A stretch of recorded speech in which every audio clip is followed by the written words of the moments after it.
की।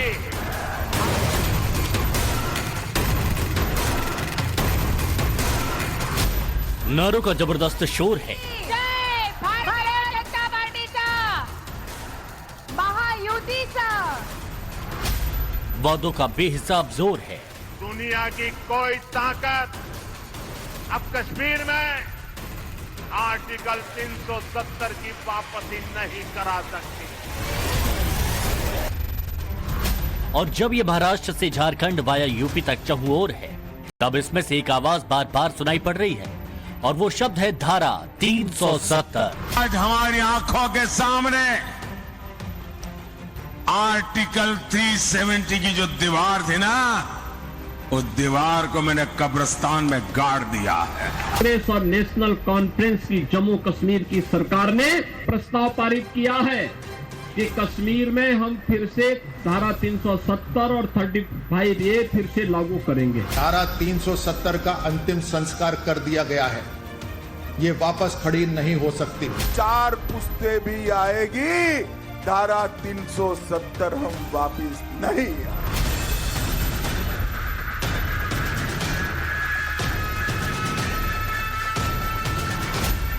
भगवा पार्टी के नेताओं की इस आक्रामकता के बीच सवाल है कि महाराष्ट्र, झारखंड, यूपी में आर्टिकल 370 ट्रेंडिंग क्यों है? वो कौन है जो अनुच्छेद 370 को वापस लाना चाहते हैं? क्या 370 के मुद्दे से बीजेपी को महाराष्ट्र में फायदा होगा? सियासत और संभावनाओं में उलझे इन सवालों को जवाब जानने के लिए जम्मू कश्मीर विधानसभा का दृश्य देखिए, जिसमें बेहिसाब हंगामा है, बवाल है, सवाल है, धक्का मुक्की है, हाथापाई है और मार्शल की कार्रवाई है।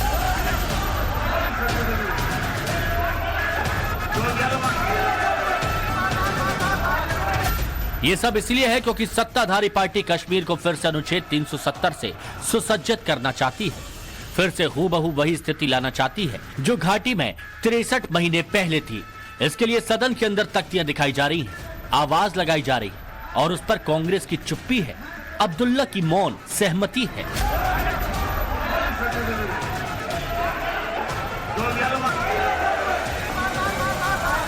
उमर अब्दुल्ला ने चुनाव जीता था और जम्मू कश्मीर में सरकार बनी थी, तो एक सवाल के जवाब में उमर अब्दुल्ला ने साफ साफ और सरल शब्दों में ये बात स्पष्ट की थी कि अनुच्छेद 370 के जरिए लोगों को बेवकूफ़ नहीं बनाया जा सकता और इस एजेंडे को लेकर केंद्र के साथ आगे नहीं बढ़ सकते। उनका साफ साफ कहना था कि 370 केंद्र कभी जम्मू कश्मीर में लागू होने नहीं देगी और फिलहाल इस एजेंडे को साइड में रखने की जरूरत है। मोदी सरकार के साथ मिलकर घाटी की तरक्की की ऊंचाई पर ले जाने की प्रतिबद्धता सियासी चोट में बिखर गई। जम्मू कश्मीर के नए नवेले मुख्यमंत्री को ब्रह्म ज्ञान मिला। उनके डेप्यूटी सुरेंद्र चौधरी ने जम्मू कश्मीर विधानसभा में जो प्रस्ताव पेश किया, जिससे कश्मीर में पुरानी स्थिति बहाल करने का जिक्र है। जम्मू कश्मीर विधानसभा में पारित प्रस्ताव में कहा गया है, ये विधानसभा विशेष दर्जे और संवैधानिक गारंटी के महत्व की पुष्टि करती है, जिसने जम्मू कश्मीर के लोगों की पहचान, संस्कृति और अधिकारों की रक्षा की, साथ ही इन अधिकारों के एक तरफा खत्म करने पर चिंता व्यक्त करती है। उमर अब्दुल्ला कह रहे हैं, जो घाटी चाहती है उस दिशा में हम बढ़ चुके हैं। इस असेंबली के जरिए हमने अपनी आवाज बुलंद करनी है। इस असेंबली के जरिए हमने पैगाम भेजना है कि जो हमारे साथ हुआ 5 अगस्त 2019 को, वो हमें काबिल कबूल नहीं है। असेंबली ने बुलंद करके वो रेजोल्यूशन पास करके दुनिया को बताया कि हम क्या चाहते हैं और क्या हासिल करके रहेंगे। विशेष राज्य के जरिए जब जम्मू कश्मीर की सत्ताधारी पार्टी पुरानी स्थिति का रास्ता तलाश रही है, तो बीजेपी आक्रामक है। जम्मू कश्मीर में बीजेपी के नेताओं ने जबरदस्त हंगामा किया, उन्हें विधानसभा से बाहर निकाल दिया गया।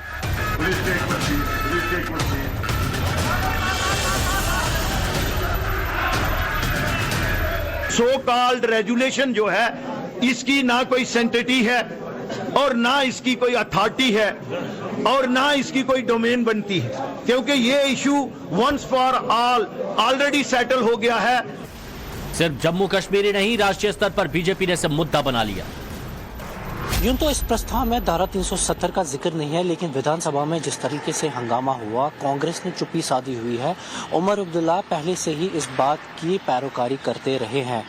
उमर अब्दुल्ला ने बैठे बैठे बीजेपी को एक बड़ा मुद्दा दे दिया है, इसलिए बीजेपी के बड़े नेता, प्रधानमंत्री, गृह मंत्री, बीजेपी के अध्यक्ष, मुख्यमंत्री सभी एक सुर में सवाल उठा रहे हैं। उमर अब्दुल्ला इंडी अलायंस का हिस्सा हैं। महाराष्ट्र हो, झारखंड हो या उत्तर प्रदेश, इंडी अलायंस के साथ बीजेपी की सीधी टक्कर है। उद्धव ठाकरे हो या शरद पवार, यह भी कांग्रेस की तरह खुलकर धारा 370 का विरोध नहीं कर पा रहे। इसीलिए बीजेपी धारा 370 की सुलगती हुई आग में शाब्दिक फूंक मारकर उसे धधकाने में जुटी हुई है। जाहिर है कि बीजेपी का मकसद अपने उन समर्थकों को गोलबंद करने का जो अनुच्छेद 370 पर सरकार के साथ खड़े रहे हैं। मराठा लैंड पर खड़े होकर बीजेपी के सबसे बड़े नेता इसी धारा 370 को हथियार बनाकर कांग्रेस या कहिए कि इंडी अलायंस पर जोरदार प्रहार कर रहे हैं। जम्मू कश्मीर, कांग्रेस ने कश्मीर को आर्टिकल 370 के जरिए देश की मुख्य धारा से अलग किया। सचेत हो जाइए, जैसे ही कांग्रेस और इंडी गठजोड़ों का जम्मू कश्मीर में सरकार बनाने का मौका मिला, वो फिर से कश्मीर को लेकर साजिशें करने लगे। कांग्रेस गठबंधन वहां फिर से आर्टिकल 370 लागू करने का प्रस्ताव पारित किया है। दोस्तों, क्या ये देश स्वीकार करेगा? आप सहमत होंगे? कांग्रेस और उसके साथियों की एक घिनौनी सच्चाई पूरे देश को, पूरे महाराष्ट्र को समझनी होगी। बीजेपी जब फिर से 360 डिग्री पर आकर अपने विशुद्ध हिंदुत्व के एजेंडे को विस्तार दे रही है, जब महाराष्ट्र से झारखंड और उत्तर प्रदेश तक भगवा पार्टी के पुरोधा सनातनी शब्दों में अपने एजेंडे को आकार दे रहे हैं, तब जम्मू कश्मीर के विधानसभा से नकली उम्मीद के आसरे बीजेपी महाराष्ट्र में अपने राष्ट्रवादी हथियार से अपने सियासी शत्रुओं पर प्रहार कर रही है। जो सपने संजो रहे हैं कि वे कभी 370 पुनर्जागरण करेंगे, फिर से लगाएंगे, वो कान खोल करके सुन ले। ये विरासत मामूली विरासत नहीं है।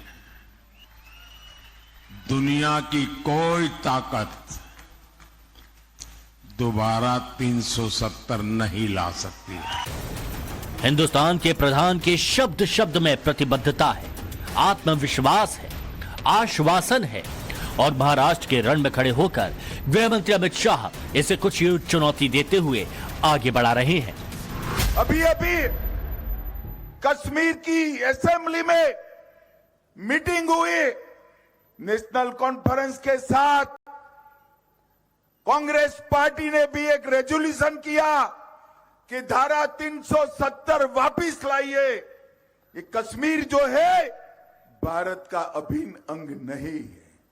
मैं आज संभाजी महाराज की भूमि पर कहकर जाता हूं, मेरी बात मानिएगा शरद पवार साहब, आपकी 4 पुश्तें भी आएगी, धारा 370 हम वापिस नहीं आएंगे। देश के जिस गृह मंत्री ने एक झटके में जम्मू कश्मीर को धारा 370 की बेड़ियों से आजाद कर दिया था, वो पूरे यकीन के साथ क्यों कह रहे हैं कि इसकी वापसी असंभव है, ये हम आपको विस्तार से बताएंगे।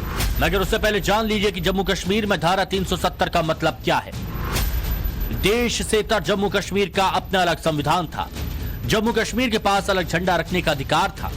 विदेश, रक्षा, संचार के अलावा सारे कानून खुद बनाते थे। कोई बाहरी वहां पर जमीन खरीद बिक्री नहीं कर सकता था। केंद्र के कई सारे कानून वहां लागू नहीं होते थे। SC, ST, OBC को आरक्षण का फायदा भी नहीं मिलता था। जम्मू कश्मीर साथ होकर भी साथ नहीं था। नतीजा अलगाववाद था, बेहिसाब आतंकवाद था। लिहाजा 5 अगस्त 2019 मोदी सरकार ने रजिस्टर आर्टिकल 370 और 35A के जरिए कश्मीर को 2 विधान 2 निशान का अधिकार दे रखा था, उसे खत्म कर दिया। 5 अगस्त 2019 को संसद में आर्टिकल 370 खत्म करने वाले प्रस्ताव को पास किया। अनुच्छेद 370 हटाने के बाद कांग्रेस, PDP और नेशनल कॉन्फ्रेंस ने इसका विरोध किया। 11 दिसंबर 2023 को सुप्रीम कोर्ट ने अनुच्छेद 370 और 35A को हटाने को वैध बताया था। घाटी की धारा 370 से आजादी के खिलाफ कांग्रेस खड़ी रही। इसकी बहाली को लेकर कांग्रेस भले ही चुप्पी साधी रही, मगर विरोध मुखर था। हालांकि इसके साथ नेशनल कॉन्फ्रेंस खुलकर 370 की वापसी को लेकर प्रतिबद्ध रही थी।